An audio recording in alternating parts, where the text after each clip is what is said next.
মানে আমার নামে যা ইচ্ছেটা একটু কিছু বলে দিলেই হলো, তাই তো? জানতেন ম্যাডাম, আপনি জানতেন। শুনুন, সকালবেলা আমি বেরোনোর আগে আমাদের ঘর থেকে একটু আগে বেরিয়েছিলাম, বেরিয়ে আপনার ঘরের পাশ দিয়ে বড় বৌদির ঘরের দিকে যাচ্ছিলাম। তখনই দেখলাম যে আপনি আর আরশি দুজনে কথা বলছেন। হ্যাঁ, দুজনে। আপনারা আমায় দেখেননি, আমি দেখেছি, এবং আমার কানে ওই থানা, পুলিশ ইত্যাদি শব্দগুলো আসছিল। তো আমি তখন সামাও ভেবেছিলাম যে আপনারা বোধহয় মিমির বিষয় নিয়ে আলোচনা করছেন। পরে তো 2 2 4 হলো। আপনি কিন্তু জানতেন, এবং আরশি তখন আপনার কাছ থেকে পরামর্শ নিচ্ছিল। হায় হায় গো, হ্যালো, তুই কি বিয়ে মেয়ে ছেলে, কি বিয়ে মেয়ে ছেলে লো, হ্যাঁ কি বিয়ে মেয়ে ছেলে, তুই লজ্জা করেনি? হ্যাঁ, তুই লজ্জা করেনি? তুই মানুষ না, না কি লো, মানুষ না? তাছাড়া ভূমি, তুমি বলছিলে না বাড়ির আর বাড়ির বরের এখানে থাকার জন্য সবাইকে তাড়াতে হবে? তোমার কি মনে হয় বাড়ির আর বাড়ির বরের এখানে থাকার জন্য কাউকে তাড়ানোর প্রয়োজন? তারা তো নিজের অধিকার এখানে থাকতে পারে, কি ভূমি, পারে না? বাবা, মেজো কাকিমা, দেখালে বটে তুমি, চোখের সামনে এতটা বদলে যেতে পারলে তুমি। আগে অন্যায় করেছিলাম বলে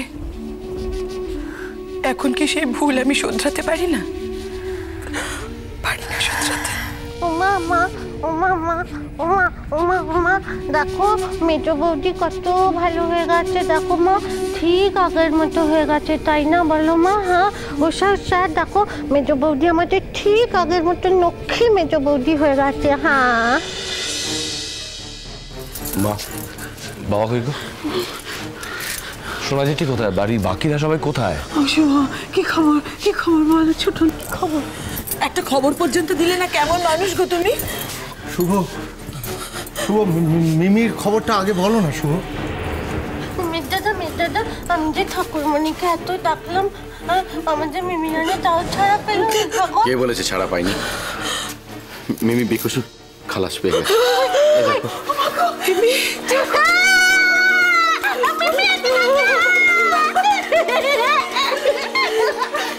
এই তো মিমি জানতোই না যে ও কি নিয়ে হোটেলে যাচ্ছে।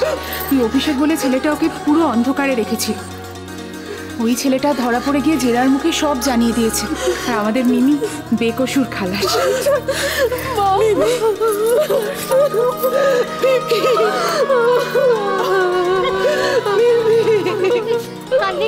কাঁদিসনি, কদিন ধরে তোর জন্য কেঁদে কেঁদে চকমক আমাদের সব ফুলে গেছে, এখন কাঁদিসনি। এখন একটু হাতটা দে দেখি। কি গো মেজুকুনি, কি বলেছিলাম না আমাদের মিমি রানী ঠিক ছাড়া পেয়ে যাবে? দেখো তাই হয়েছে, আমাদের মিমি রানী একদম ছাড়া পেয়ে গেছে।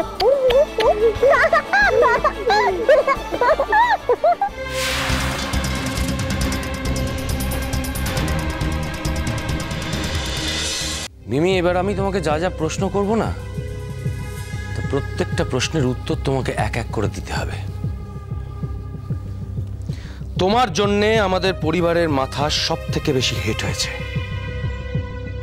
তুমি যদি এখনো সত্যি কথাটা না বলো না, তাহলে তোমার হাজবেন্ড যেরকম তোমাকে তোমার মুখ দেখতে চায় না বলে জানিয়ে দিয়েছে, তোমার মতন মেয়ের সঙ্গে আর কোনো সম্পর্ক রাখতে চায় না বলে জানিয়ে দিয়েছে,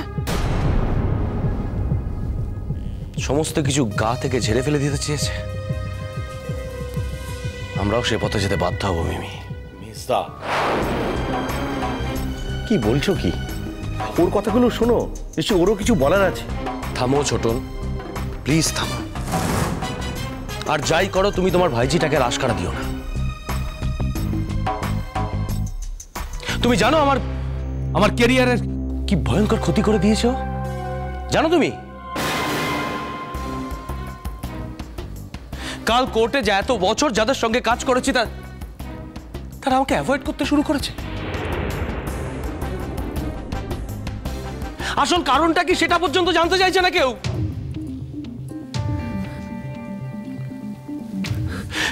ছোটন, এরপর আমি না খেতে পেয়ে মরবো। কোন ক্লায়েন্ট আমার কাছে কোনো কেস করাবে না কেউ। আমার এতদিনের দাপট, এতদিনের মাথা উঁচু করে চলা, এই মেয়েটার জন্য সমস্ত কিছু শেষ হয়ে গেল। সব শেষ করে দিল ওই মেয়েটা। শুভদা, তুমি ওর কাছে কথা জানতে চেয়ে তুমি তোকে কথা বলার সুযোগটাই দিচ্ছ না। আমি তো বলবো এই মেয়ের মরে যাওয়া ভালো। এমন কলঙ্ক নিয়ে বেঁচে থেকে লাভটা কি? কি লাভ? মেজ বৌমা, খবরদার বলছি, তুমি কোনোদিন ও কথা মুখে আনবে নি, মোটে আনবে নি। হ্যাঁ, মা হয়ে তুমি নিজের বাচ্চার অমঙ্গল চাইছো? ছি ছি ছি।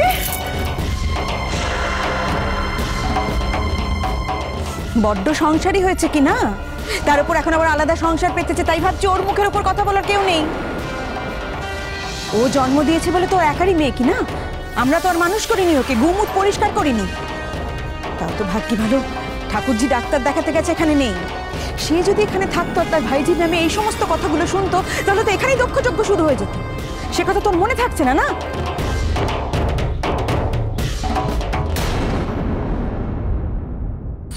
বাবা এখন তো দেখছি দুপক্ষে গলায় গলায় ভাব। এসব কথাবার্তা তো সব ভাবেরই লক্ষণ কি না, ভিন্ন হারিও এক হলো বলে। কিন্তু আমি যেমন করে পারবো আটকাবো।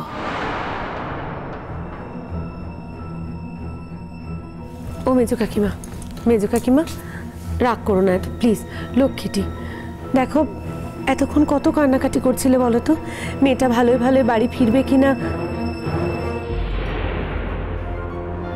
আর এখন যখন মেয়েটা ভালোই ভালোই বাড়ি ফিরে এসেইছে, তখন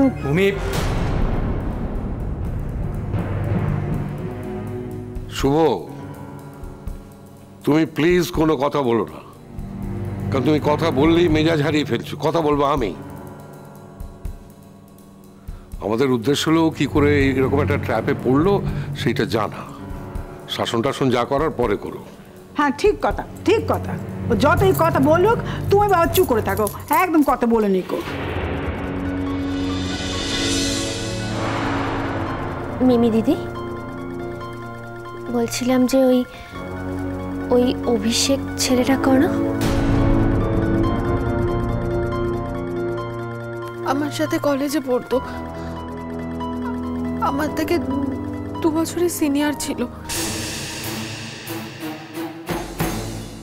তার সঙ্গে তোমার আলাপ হলো কি করে?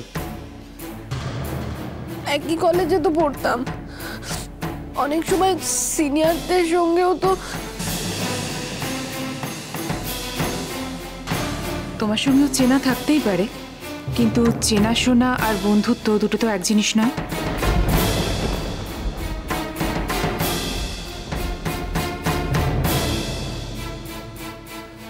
মিমি, তুমি কি অভিষেককে জুডোকে দিয়ে 40,000 টাকা দিয়েছিলে? হ্যাঁ। কেন? কিসের এমন বন্ধুত্ব তোমার যে তোমার স্বামীর কাছ থেকে 40,000 টাকা নিয়ে দিয়ে ফেললে ওকে, যে স্বামী ওকে চেনে পর্যন্ত না?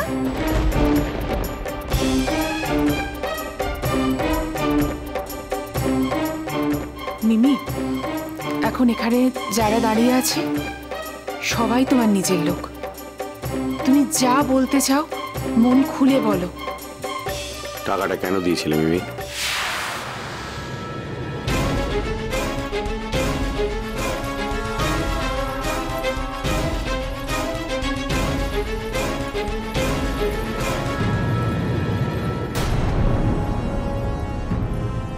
অল্প বয়সে এরকম একটা ভুল হতেই পারে মিমি, সেটা খুব একটা বড় কথা নয়।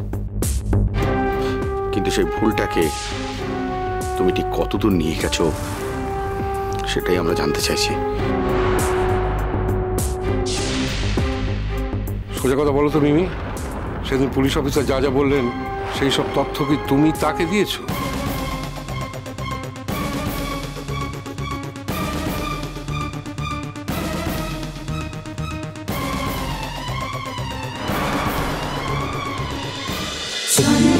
বাজে জন্মপথ